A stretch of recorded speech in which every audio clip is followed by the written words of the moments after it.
So I made a video about inflation a little while back, and it just seems as though I got it erased, so I wasn't ever able to post it.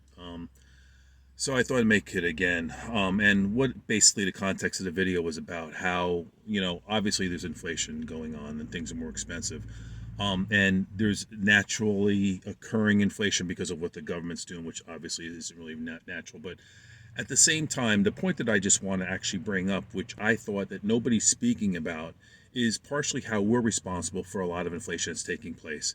When people spend more than what they have, that causes inflation. And I don't know if anybody understands that, because what's happening is that when you drive up consumer demand, obviously it's going to actually put price pressure on whatever the item is. So houses continually going up, is they're continually going up because people keep on spending more and more and more and thinking that no matter what the price is, they can afford it somehow, and they keep on pushing it. And what ends up happening is that the banks are changing their lending standards. So now all of a sudden, when I'm buying real estate and I'm like 20, 25 years old, whatever it was, I think the lending standard was 25, maybe they push it to 28.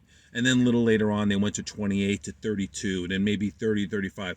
I understand now in some instances that they're actually working with 50% of somebody's monthly income is what they figure they can afford to own on a home.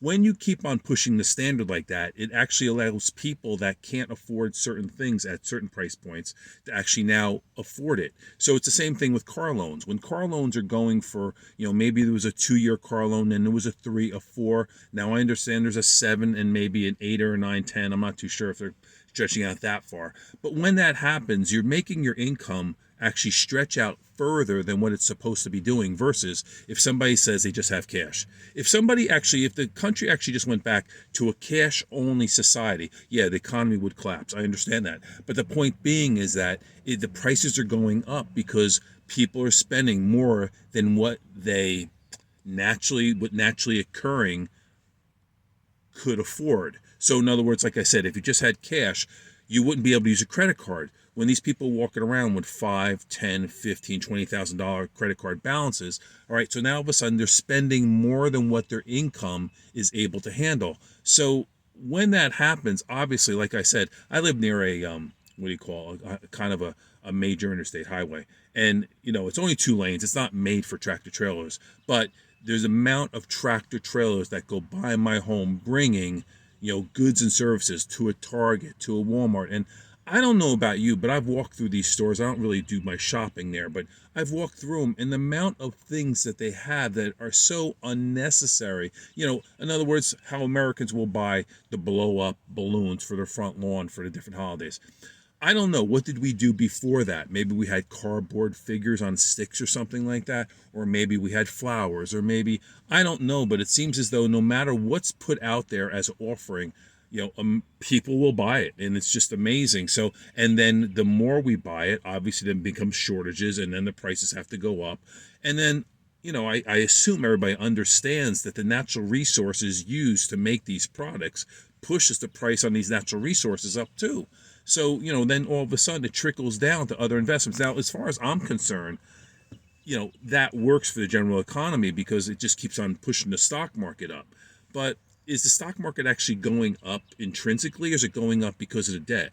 So in other words, if you looked at, and I never did the numbers, I just heard it passed around from time to time, that if you actually look at the debt of the government, how much it's increased, say from 2000 to now, the amount of money they printed and how much money is actually, not the deficit, but the country's debt, is that number will reflect itself in actually the increase of the stock market.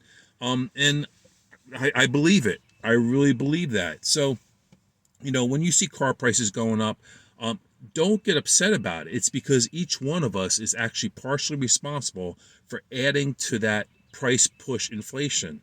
And houses, the same thing. Now, what you're going to see down the road possibly is that in 2007, 2008, when things got cheap or started going down in price, didn't necessarily get cheap right away, but when things started going down in price, people started getting scared, so they didn't buy, which actually started the cycle of deflation, and things started getting cheaper and cheaper and cheaper to where all of a sudden, like I said, people were pulling back in. And that's partially because, obviously, I hate to say the hardship of people losing their jobs. If that was the case, I don't remember employment getting crazy high back then. But regardless, people saw their, whether it was their 401ks going down or whether or not they saw their investments going down, whether or not they saw the price of their houses fall. It actually puts the negative effect on consumer spending. So maybe restaurants couldn't actually turn a buck anymore. So people's salaries and waiters were actually not making the same tips.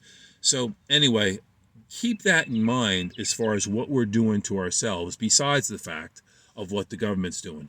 And you have to start saying to yourself, the government is basically just giving us what we want. So I don't know whether or not I could sit back and say, oh my God, they're printing and they're so evil and what they're doing. But basically, if we don't get what we want, we actually change the elected officials, and that they don't want to actually be put out of office. So they're always trying to actually provide us with what we want, and what we want is more. So it seems. So if you want to not get caught up in this inflation cycle, just try to actually restrict your purchases. Obviously, food, you're not going to be able to avoid. Medical spending, you're not going to be able to avoid. Housing, like I said, that's something you almost can't avoid. But the things that you can avoid, if you're able to, I would recommend doing that. It's funny because one thing I'm actually going out for now, and the reason I'm in my car, I'm going to go out for like an espresso or a tea or something like that. And just a simple espresso that's $2 with 1 ounce was $2. Now, some place I go, it's like 3.25. I'm like, okay, like I don't know what went up 50%. Coffee beans, you know what? It's funny you should say that because IBD used to print what all the different commodities were doing, and I guess even IBD got hit with actually cost issues, so it left out probably about 2 or 3 pages of their paper, and on those pages were the actual commodities of every week, and I don't see them anymore, so I don't really pay attention to coffee or sugar or the soft commodities. And I don't know, did coffee go up? I know sugar went up. I don't know if it fell back yet though. Did coffee go up in the past year, like 50%? And if it did, it would be irrelevant because it doesn't end up actually showing up one-to-one in the product that I'm actually consuming. My friend has a pretty famous pizzeria, and I asked him, like, are you paying more for like your flour and stuff like that? Because being an importer from Italy.